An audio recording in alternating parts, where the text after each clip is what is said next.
Yes, iyi filime bayita Bon Appetit Your Majesty. Bon Appetit Your Majesty ni filime nziza cyane, filime iri gusobanurwa na Rocky, episode 12 finale, ukayireba ukayirangiza.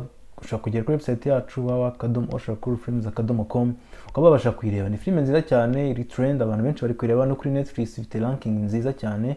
Ama episode 12 igahita irangira. N'umukobwa aba ari umutetsi. Filime itangira atsindiye igihembo, yabatsindiye igihembo, papa bakamuha igitabo, ari mu ndege ari kugenda, agafungura cya gitabo agasoma. Ari gusoma rero iki gitabo gihita kimusubiza mu myaka 500 ya kera.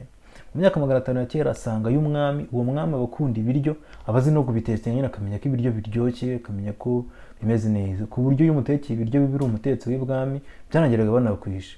Uwo mukobwa rero aba ari umutetsi, akajya ibwami agahura n'umwami, akagira ngo aracyari muri yasi yacu y'uyu munsi, akabona bari kumuyiga, akavuga ati ibi bintu ntabwo bibaho, agashaka kugira ngo bakagira ngo ni umusazi.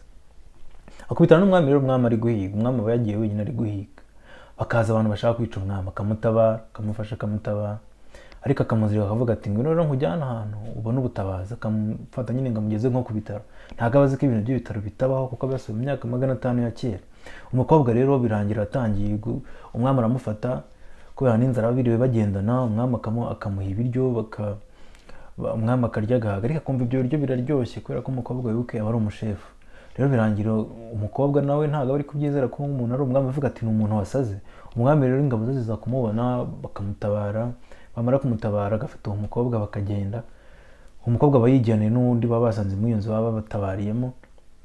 Noneho umwami akagenda akambara imyenda y'ibwami, akaza gushaka umuntu wamutabaye ariko wamugirira nabi, kuko umwami iyo mumenyereye araguhemukira. Aramufata rero bikarangira umukobwa wamujyanye ibwami, agatangira kuba umutetsi w'ibwami, akajya ateka, umwami bakibera inshuti. Ni filime nziza cyane, kanyakora kari trend, ushobora kukareba ukagakunda kabisa, kuko ni agafilime keza cyane, abantu benshi bari kugakunda. Kakozwe na Rocky, episode 12 finale. Imana ikomeze kubarinda. Nyine Shakur, ciao, keep enjoying. Agasobanuye.